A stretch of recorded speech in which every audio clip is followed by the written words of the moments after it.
There's a proposal to make sex education in Hawaii public schools mandatory. Right now it's an elective, and students can choose to take it or not. KITV4's Keoki Kerr reports the Department of Education opposes the idea. Hawaii has the 17th highest teen pregnancy rate in the country.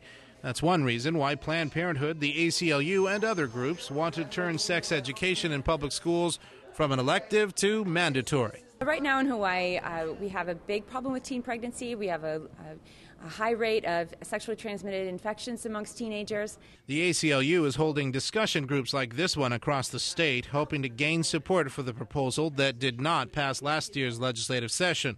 The bill would allow parents who don't want their kids to learn sex ed in school to opt out of those classes. The state Senate's lone Republican, Sam Sloan, worries kids could face peer pressure or be teased if they opt out of sex ed.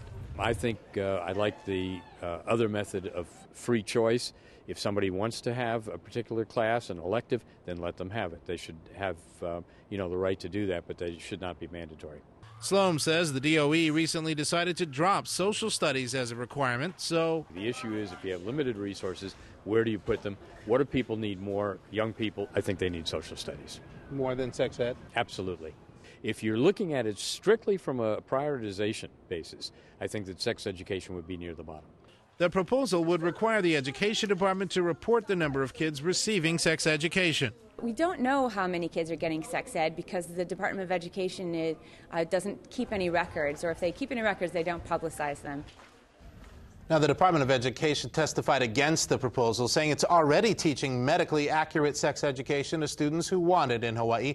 The proposal did make it out of several committees in this year's legislative session earlier this year, but it's still alive, and supporters say they hope to revive it when state lawmakers convene again in January. Paula, back